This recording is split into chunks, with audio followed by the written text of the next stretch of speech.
Welcome back, everyone. So you can actually change the font if you want to. So there's several different kinds of fonts, and let's just show you how to do that first.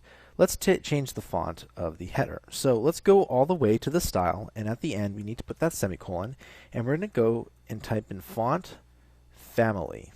Okay, and that font family is going to be Courier. Okay, and there we go. It instantly changes, and that's actually kind of neat, isn't it?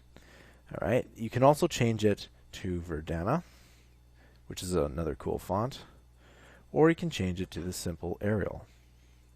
Okay, I like Courier, so let's keep it like that. Okay, and if you really wanted to, you can change the P style as well.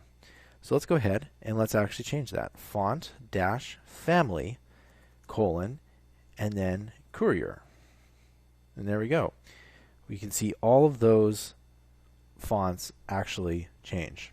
And that's how you change the font and the style. I'll see you guys next time.